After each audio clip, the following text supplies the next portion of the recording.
It's time for Alamogordo Town News on Crazy Radio. I'm Anthony Lucero. When it comes to news on 95.1 FM, weather always comes first.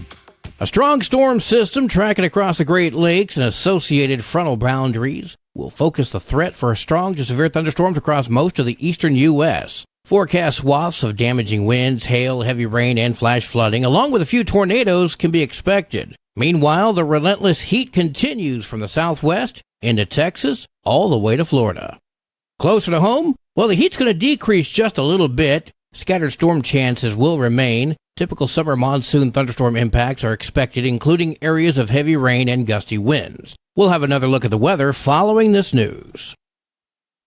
Local government positions are going to be filled for the city of Alamogordo at the next regular election. That's on November 7th of this year. Each position is a 4-year term. The following 4 seats are up and available. The current commissioners are expected to run for re-election, but if you feel you can do a better job, we invite you to run.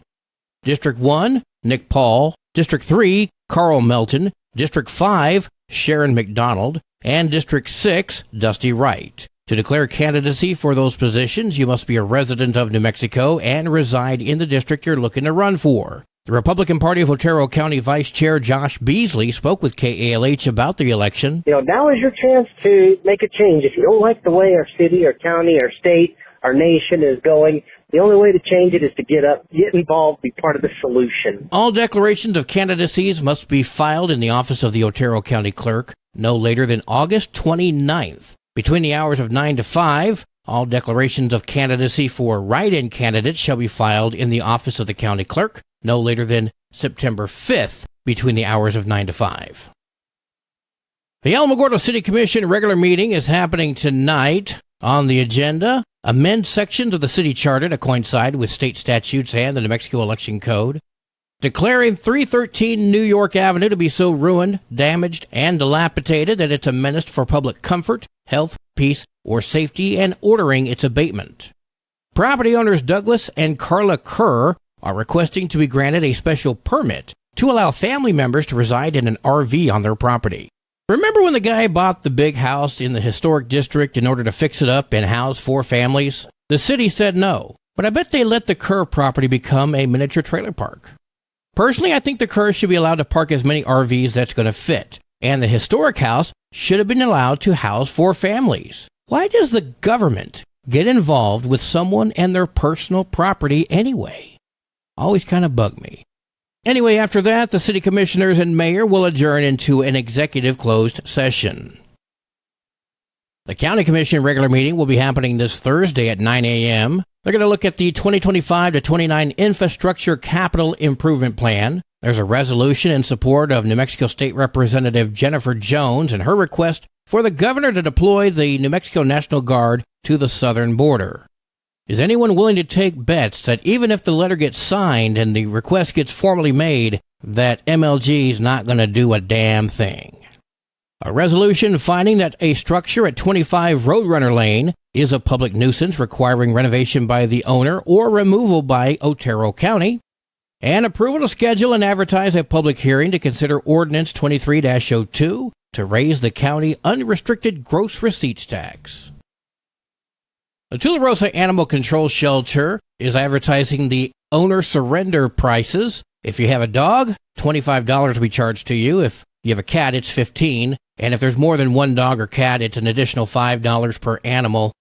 There are people who simply cannot afford to feed their dogs and cats right now. And yes, Animal Village NM and Love Inc. and others can help, but that's really a Band-Aid on the problem. No fault to Animal Village or Love Inc. I love what they do. But if people can't afford to have their pets, and let's face it, pets really are an extension of your family, if they come to the point they realize they cannot support their animal, then they have to face the reality that they must surrender. After the tears, then they find out they simply can't afford to surrender the dog or cat. What do you think happens next? The pets are often released in the wild and told to fend for themselves. They starve. They get into fights. They get run over. They get injured by people. The list goes on. Charging for surrender is heartless for a state that has the highest pet abandonment rate in the United States. The Alamogordo Family Recreation Center is offering homeschool PE swim lesson sessions this month. Participants must pre-register for class. If you have any questions, call 575-439-4142.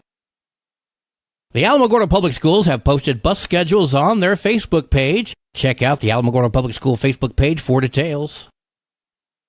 Any Tularosa High School student interested in taking dual enrollment classes with ENMU Redoso is being asked to attend with their parent or guardian. The information session is tomorrow from 4 to 6 at the Tularosa High Library. ENMU Redoso advisors will be on hand to answer any questions and help fill out paperwork. Remember, New Mexico graduation requirements require all students to take 1 credit of honors, AP, or college. Officials have canceled a prescribed burn initially set for the Smoky Bear Ranger District in the Lincoln National Forest due to an unsuccessful test burn in the location. They say the fuels in the 90-acre Brazil Push portion of the forest were burning too quickly. Smoke will still be visible along U.S. Highway 246 in the Redoso and Capitan areas as crews continue to work fighting the West Mountain Fire. The lightning-caused fire began on August 3rd. Well, today is Tuesday. Time now for an introspective with Pastor Johnny Walker. Hey, this is Pastor Johnny Walker with our weekly introspection. A little positivity for our hectic lives. Just a little sunshine on a cloudy day. Speed bumps. Speed bumps are just a part of life. Have you ever lost focus and drove over a speed bump? Chances are you have. It is a jarring experience, briefly suspended in air like a carnival roller coaster and coming down with terrible force to a broken axle, a smack in the face by a barrage of paperwork falling from your visor and spilled coffee in your lap. Your teeth click, your back is out of whack, and the passengers in the back seat just got dunked like a Krispy Kreme donut. It is an embarrassing experience, but it happens. Speed bumps are primarily there to slow you down and provide safety for both you and pedestrians. It is also true about life. As we transition through stages and ages, we need to be reminded to just slow down. If you're moving too fast, not paying attention, you are bound to hit 1 or 2 of these. You'll be forced to slow down. Assess the damage it has caused. It's not a cause to quit, but a time to regroup. Slow down. Figure out where you are in life. How did you get there? Why did you lose focus? Slowing down, you may realize you just need a speed bump placed between your brain and your mouth. Whatever the blame may be, take a break from it. Take a vacation from it. Put a plan together to succeed. Take a deep breath. Calm down. Encourage yourself and make preparations to enjoy the journey. Driving damage will only further the problem. The shocks and alignment go bad after a speed bump. Shocks absorb and stabilize the ride. So it is true in life. If you lose the ability to absorb a shock, life's journey will be very uncomfortable for you. 1 mile may seem like 200 miles. It'd do wonders for your appearance and self-esteem. No one wants to look like 200 miles of bad road and have poor sense of self-worth.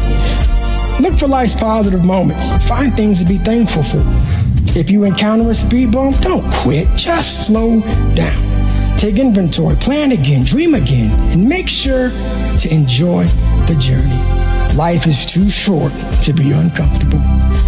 I'm Pastor Johnny Walker, inviting you to join us at New Covenant Worship Center at 10:30 a.m. each Sunday. 3001 Thunder Road in Alamogordo for our services. Or we'll just visit with you next Tuesday right here on Crazy Radio. News from around the state in just a moment. You're listening to Alamogordo Town News on Crazy Radio. I'm Anthony Lucero. AlamogordoTownNews.com is a locally owned website featuring local news matters from a local perspective that affects you, and we bring it to you directly. Plus, local sports, cultural arts, and events. Online, AlamogordoTownNews.com. Owned and operated by Second Life Media. We are Otero County. Directory Plus is the right size book. It's the book if you need a phone book. That's what just one person has to say about Directory Plus. With its red cover, features, colorful yellow pages, and lots more, it's no wonder people all over use Directory Plus. It has so much more information. You can cross-check phone numbers or addresses or pretty much anything. Look on the plus side, Directory Plus. I'm a big fan of Directory Plus. A convicted sex offender was arraigned on failure to register charges yesterday morning. Jacob Segura entered a not guilty plea in front of Judge Brett Lovelace. he didn't register and still pled not guilty. Okay. Well, back in June, an arrest warrant was issued when he failed to register after being released from jail. Segura was released until his trial, and that date has not been set. So, the fact this guy is a convicted sex offender and obviously failed to register should have raised a few red flags for Judge Lovelace, don't you think? Segura obviously can't be trusted to follow the law, being a decent human being, or even basic instructions. But sure, let him out. Just days after the 8th anniversary of the Las Cruces church bombings, the FBI is offering a $50,000 reward for information leading to the arrest and conviction of that bomber. Just before 8:30 a.m. on August 2nd, 2015, a device detonated at the Calvary Baptist Church. 20 minutes later, another device detonated at the Holy Cross Catholic Church. Investigators suggest it's possible that the explosions were related. You think? No one was injured in the explosions, and the damage was minor. Right now, the FBI's investigation is focused on a man seen in surveillance videos from the day of the bombings. He was seen walking to and from Calvary Baptist Church. The man wore plaid shorts, a blue short-sleeved t-shirt, and hiking boots. I suppose in the 8 years since the bombings, he has not changed his clothes once. Officials say this man is a person of interest in the investigation. 8 years ago, he wore this outfit, and they want us to find him. A Roswell man who pled guilty to killing his roommate will spend nearly a decade in prison. Darren Penn pled guilty to voluntary manslaughter after investigators claimed he killed 17-year-old Mason Mays last year. According to a criminal complaint, Penn claimed there were people shooting in the apartment all day, and they were the ones who killed Mays. Police say shots were fired from inside the apartment, and Penn was sentenced to 9 years in prison. The city of Carlsbad is inviting the public to take part in a scavenger hunt to celebrate Carlsbad Cavern's 100-year anniversary. The Carlsbad Caverns Discovery Dash has already begun, and people can participate by downloading the Scavify app at no cost. The scavenger hunt will highlight many things people can do while in Carlsbad. The scavenger hunt will run until the end of the year. Everyone who gets more than 30 points in the hunt will be entered into a drawing for $500 on January 1st. I always thought one of the coolest things to see in Carlsbad Caverns is down in the big room, there's a mummified bat on the wall. And for whatever reason, the rangers seldom point him out to you. But when you do see it, it is so cool. Or maybe I'm just morbid. Weather's coming up next. This is Alamogordo Town News on Crazy Radio. Anthony Lucero with you. The Alamogordo Center of Commerce presents the 3rd annual Tularosa Basin Open Golf Tournament, Saturday, August 26th at Desert Lakes Golf Course, featuring celebrity guest John Carlos. Contact the Center of Commerce today to sponsor our guest speaker, breakfast and lunch, golf handbag, and more. Golfers, call Desert Lakes at 575-439-0290 to secure your spot in the 4-man Scramble Best Ball Tournament. See you on the green. Your Crazy Radio spot on weather forecast for the Tularosa Basin today calls for partly sunny skies. Mostly cloudy tonight with a 30% chance of showers and storms. Winds gusting as high as 20 miles per hour. Sunny skies tomorrow. Your high today in the basin, 96. Low tonight of 72. High tomorrow, 98 degrees. In Cloudcroft, mostly cloudy skies with a 20% chance of showers and storms. Mostly cloudy tonight with a 20% chance of showers and storms. Winds gusting as high as 20 miles per hour. Mostly sunny tomorrow with a 20% chance of showers and storms. Your high today for Cloudcroft, 74. Low tonight, 54. High tomorrow, 76 degrees. Local breaking news can be found on our website, alamogordotownnews.com, and learn more about Crazy Radio by visiting kalhradio.org. We've also launched the Crazy KALH Radio YouTube channel, which will feature our daily newscasts, complete interviews, and other information which concerns everyone in the Tularosa Basin. Well, that concludes today's edition of Alamogordo Town News on Crazy Radio. I'm Anthony Lucero.